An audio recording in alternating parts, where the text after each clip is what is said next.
Global representation of the League of Nations. Representation of the League was often a problem, though it was intended to encompass all nations. Many never joined on their period of membership was short.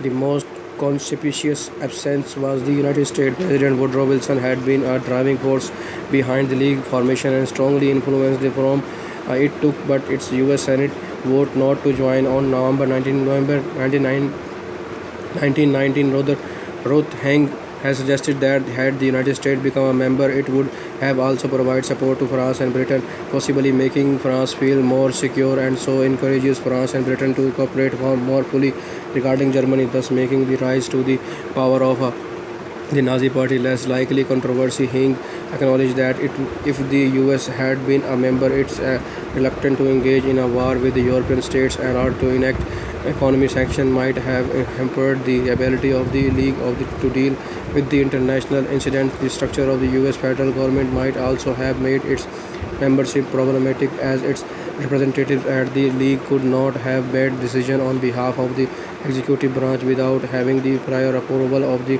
legislative branch. In January 1920, when the League was born, Germany was not permitted to join because it was seen as having been the aggressor in the First World War. Soviet Russia was also initially excluded because communist regimes were not welcomed, and membership would have been initially dubious due to the Russian Civil War, in which both sides claimed to be legitimate government of the country. The League was further weakened when major power left in the 1930s. Japan began as a permanent member of the Council since the country was an allied power in the First World War, but withdraw in 1933 after the League voiced opposition to its occupation of the Manchuria. Italy began as a permanent member of the Council but withdraw in 1937 after roughly a year following the end of the Second Italo-Ethiopian War. Spain also began as a permanent member of the Council but withdraw in 1939 after the Spanish Civil War ended in a victory for the nationalists. The League had accepted Germany also as a permanent member of the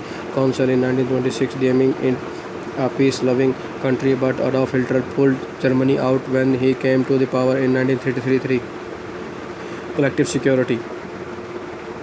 Another important weakness grew from the contradiction between the idea of the collective security that formed the basis of the League and the international relation between the individual states. The League collective security system required nations to act it necessary against the states they considered friendly and in a way that they might endanger their national interest to support states for which they had no normal affinity. This weakness was exposed during the Afghanian crisis when Britain and France had to balance maintenance the security that they had attempted to create for themselves. Europe to defend against the enemies of the internal order, in which Italy's support played a pivotal role with their obligation to Albania as a member of the League. On 23 June 1936, in the wake of the collapse of the League efforts to restrain Italy wars against the Albanian, the British Prime Minister Stanley Baldwin told the House of the Commons that the collective security had failed ultimately because of the reluctance of nearly all the nations in Europe to proceed to what I might call my military sanction. The real reason or the main reason was that the Wood is discovered in a process of week that there was a country except the aggressor country which was ready for war.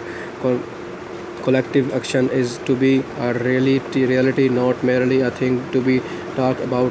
It means not only that every country is to be ready for war, but must be ready to go to war at once. That is terribly things, but it is an essential part of the collective security. Ultimately, British and the France both abandoned the concept of the collective security in favor of the appeasement in the face of growing German militarism under the Hitler. In this context, the League of Nations was also an institution where the first international debate on the terrorism took place following the 1934 assassination of the King Alexander I of the Yugoslavia in the Marseille, France, showing its conspirational features, many of which are detectable in the discourse of the terrorism among the states after 9/11. American diplomatic historian Samuel Flagg Wims originally supported the League, but after 2 decades changed its mind.